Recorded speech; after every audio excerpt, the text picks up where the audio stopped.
Hello coders, this is Jared with Renaissance Coders, and today I'm continuing with the AI in Unity series. And so in our video before this one, we covered the basic setup that we needed to start this project. And so in this video, we're going to really just do the coding. And I did want to just cover one of the steps I believe I covered in the last video, and that's removing this AI character controller script down here. Okay, if you have not removed that, then you definitely need to do that because this is the script that we're going to be replacing. So I'm going to go ahead and just remove that component.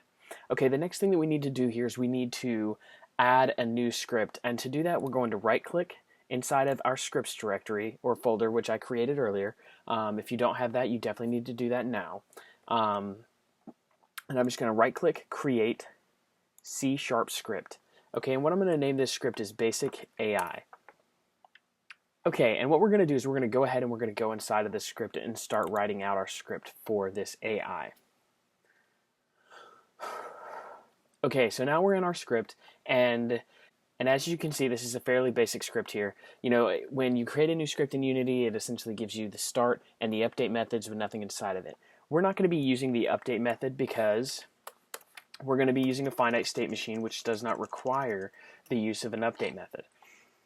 So we will keep our start method though, and we're going to use that for the initialization. But one of the first things we need to do is we need to add another using statement to this script.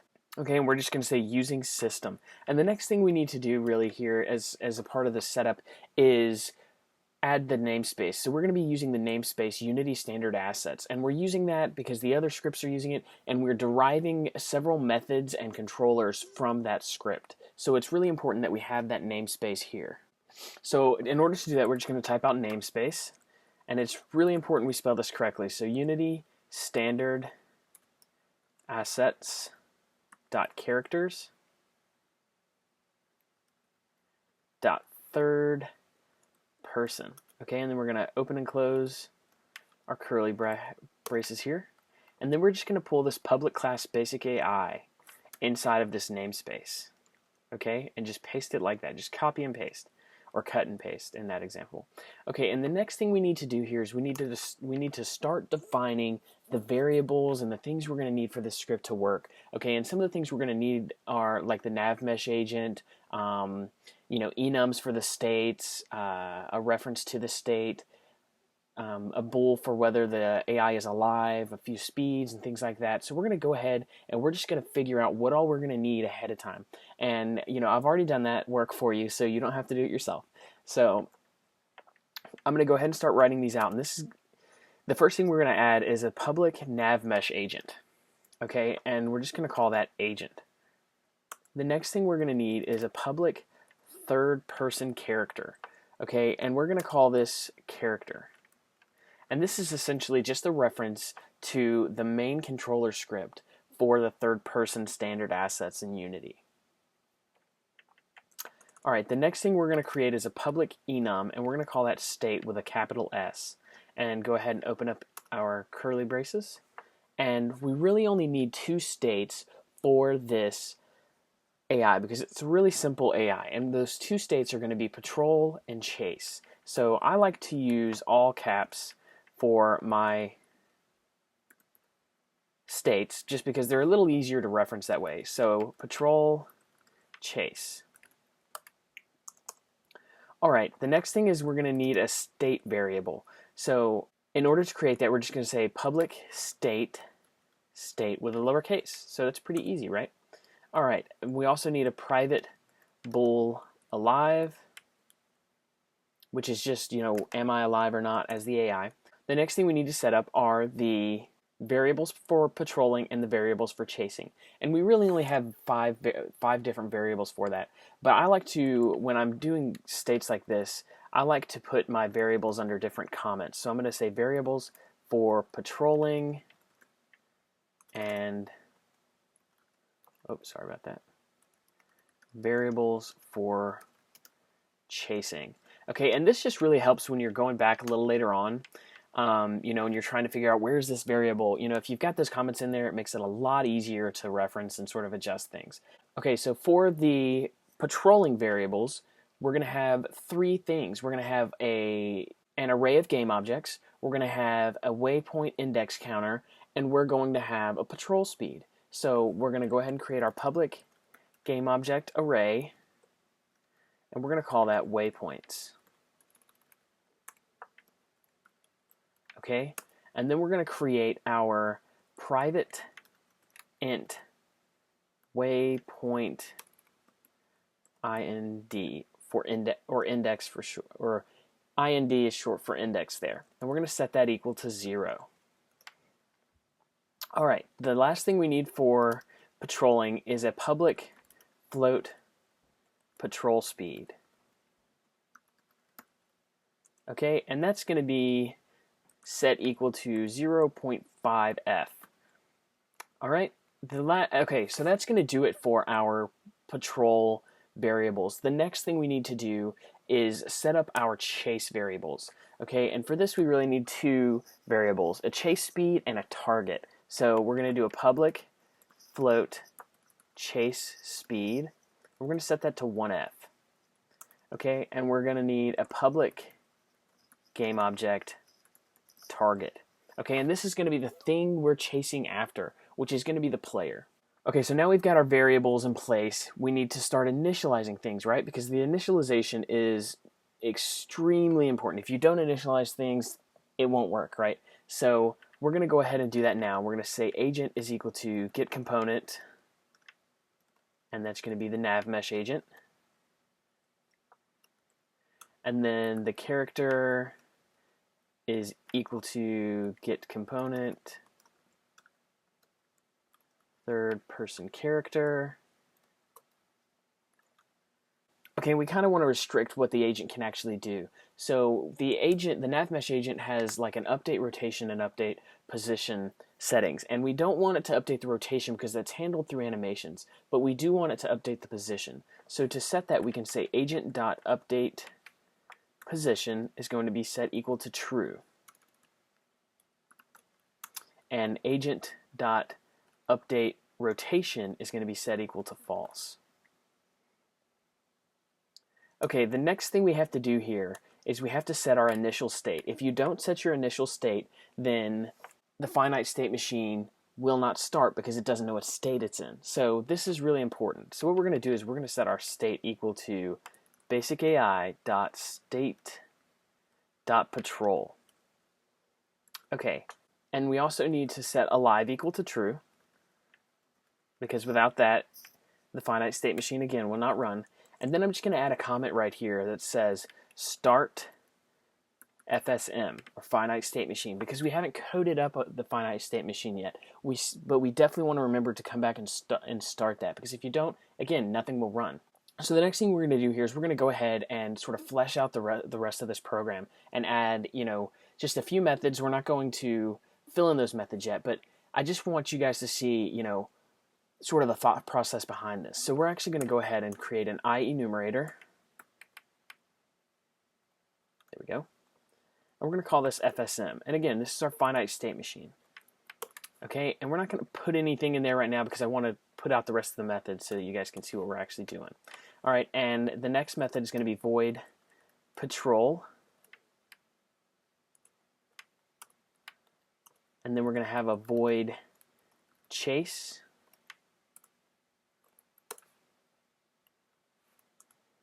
And the last one is Ontriggerenter. So we're going to say void Ontriggerenter. And this one has to take in a collider parameter. So we're going to say collider and call that col. Okay, so essentially these are the remaining methods we have to fill out. But I just wanted to create those so that way you'll see why that's important in just a second. But right now what we're going to do is we're going to go back up here to start and put in our start coroutine statement so that way we don't forget about it later, right? So what we're going to do is start coroutine.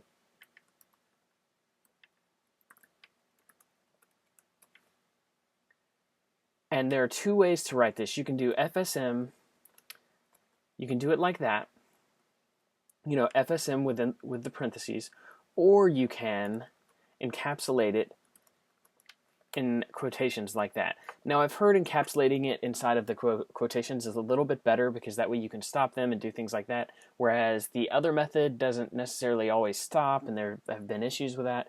I've never run into a lot of issues with that, but you know, it's really up to you. If you do run into issues, obviously use this way. You know, and you also save like, what, 2 keystrokes, so that's vital. It's milliseconds. All right, so the next thing we want to do is we want to go ahead and start coding up our finite state machine. And inside of this, we're going to essentially have a while loop and a switch statement with 2 cases. Okay, and so our while loop is just going to say while alive. So this is only going to run while we're alive. And then inside of our switch statement, we're going to be switching states. So lowercase s. And we're going to have 2 cases, like I said before. And case 1 is going to be case state.patrol. Okay, add your colon. And inside of this case, we actually want to call the patrol method. And see, that's why I created that like I did a few minutes ago, you know, just so that way you can see what we're actually calling here. And then we also need to have a break statement here. And that's vital to cases. You have to have that break statement like that, because if you don't, then, you know, the code will say you cannot fall from one case to another. You know, that's the error you're going to get if you don't have that break statement. Okay, so let's go ahead, and our next case is going to be case state.chase. Okay, add our colon. And then we're going to call the chase method here. Add our break. And that's pretty much it for the finite state machine, right? We do have to add our yield return null here. And we're returning null because obviously we're returning nothing here, but you do have to have that yield statement inside of the I enumerators. So make sure you add that there. Okay, and that's all the code we really need for this. You know, it's a really simple AI. You know, we're just patrolling and chasing. So the next thing we actually want to do is we want to go ahead and start fleshing out our patrol method. And this method is going to consist of an if, else statements. So essentially what we're going to do is we're going to say, if I am too far from a waypoint, I need to move towards the waypoint. Else, if I am too close to a waypoint, I need to go to a different waypoint. And then the final else statement is not going to do anything because we can't really it's not really going to fall into that unless there isn't a target or a waypoint to move towards. Okay, so the first thing we want to do though is set agent.speed. So this is the speed of the nav mesh agent. And if you don't set this, you may get some weird animations and speeds occurring. And so we're going to set this equal to the patrol speed that we created earlier. Okay, and now we're just going to go ahead and start coding up our if statement. And we're going to use vector3.distance here. Okay, and vector3.distance takes in 2 parameters, a vector3a and a vector3b. And our vector3a is actually going to be this.transform.position. Okay, so we're looking at the position of this character.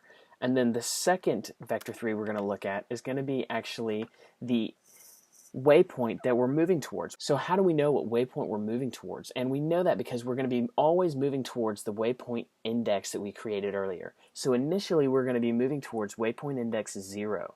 Okay, so to find the transform.position that, we can just say waypoints, and then we're going to look at waypoint index .transform.position.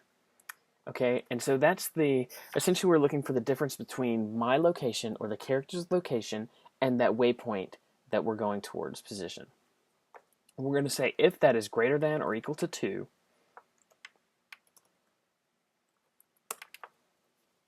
then we need to do something, right? And what we're going to do is we're actually going to do agent.setDestination, and we're going to set it to the destination of this waypoint index.transform.position.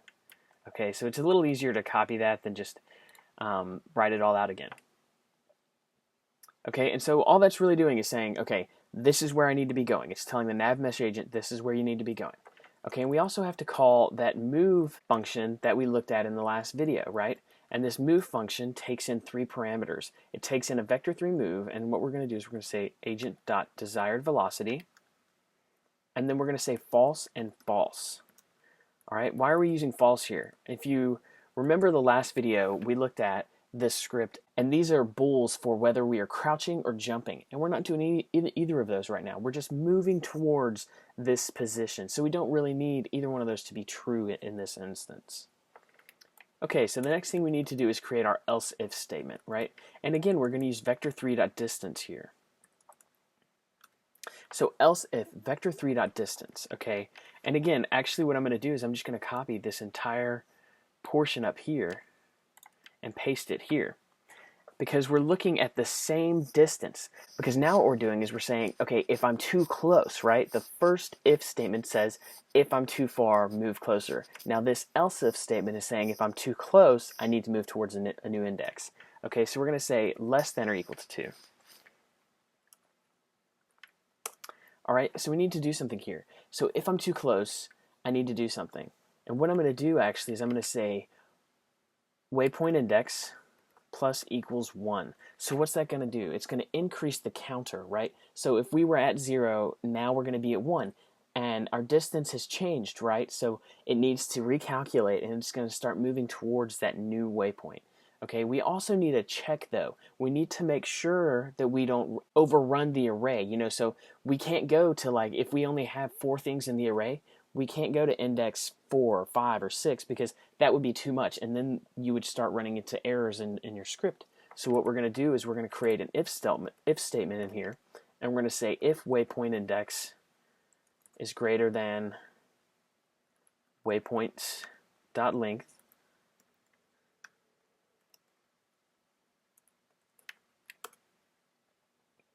waypoint index is equal to 0, right? So we're just restarting, right? You know, it's really simple code here. All right, so the last thing we need to do in this method is actually our else statement. And essentially, like I said earlier, we're covering every scenario in the if and else if statements, but we do have to have something here, you know, in case that can't do that, right? In case, you know, maybe something happened and now the targets are gone, right? And so what we're going to do is we're going to do a character.move, and we're actually just going to do a vector3.0. And we're going to say false, false. Okay? And essentially this is doing nothing. So this would just play the idle animation here. Okay, and that's going to do it for our patrol method. Again, that's just a really, really simple method, really easy way of doing that. The next thing we want to do here is fill in our chase method, okay? And this is another really, really simple method. Actually, it's even more simple than the patrol method. You know, really all we're going to do here, again, is set the agent.speed equal to chase speed. And then we just need to do an agent.setDestination. And we're going to set it to target.transform.position. Okay, and we're going to do that character.move again. Okay, and again, we're going to do agent.desiredVelocity, false, and false. Okay, easy stuff, right? So essentially all we're doing here is we're saying, okay, I now want to run after the player instead of walk, and I'm going to, you know, run after this target. You know, so it's just really, it's another really simple method that we're using here. And if you didn't have the nav mesh agent, this would be much more complicated, I guarantee it. Okay, so the next thing we need, or the last really thing that we need to do real quick, is fill in our Ontriggerenter. Okay, and essentially what this is going to do is say when something enters this trigger collider, we need to do something. And, you know, we only want to do something if it's the player that is entering this trigger collider. So what we're going to do is we're actually going to say if col.tag is equal to, actually I need to open up my parentheses there. If col.tag is equal to player, we need to do something. And what are we going to do? We're going to change the state of the finite state machine. So state lowercase is equal to basic AI dot state dot chase. Okay, so we started off in our patrol state, but now we need to move into our chase state. and we're only doing that once this player enters the trigger collider. All right, and we need to do one more thing because we haven't set the target, right? So what we need to do is we actually need to set the target of the chase equal to col.gameObject. Okay, and that's going to do it for this script. It's not a super complex script. It's actually a fairly simple script, because it's a fairly simple AI. So I'm just going to scroll back through and make sure everything looks pretty good. It looks pretty good to me. So I'm going to save that. We're going to go back to our scene. And now what I'm going to do is I'm just going to look at this AI third-person controller, and I'm going to add the basic AI script here.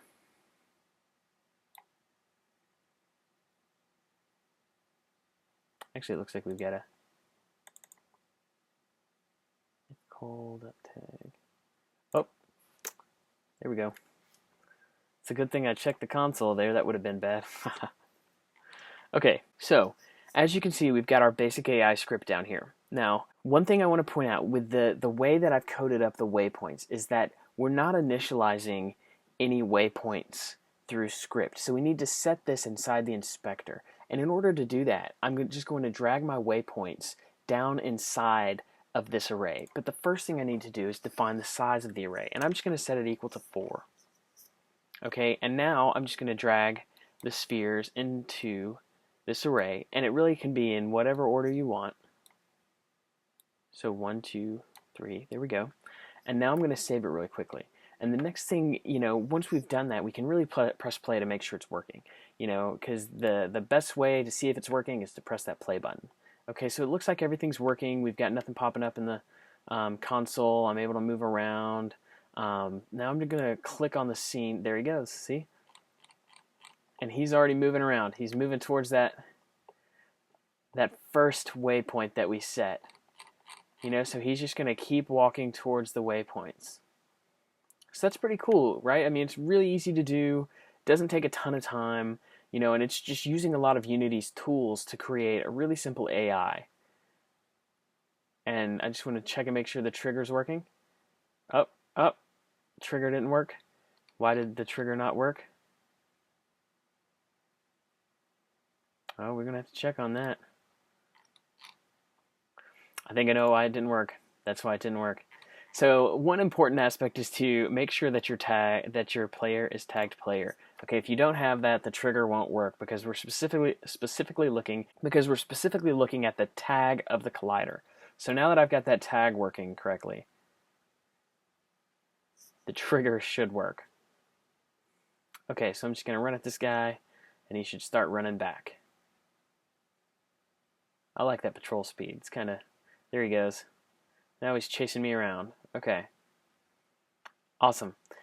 Okay, guys, that's going to do it for this tutorial. In the next tutorial, we're going to drop multiple AIs inside of this scene and, maybe play around with the waypoint script a little bit and, just do a little more testing to make sure everything's really working. So definitely be sure to check that out. Drop us a like if you like this video. Subscribe to the channel. We definitely appreciate subscribers. And as always, thanks for watching, and this has been a Renaissance Coders tutorial.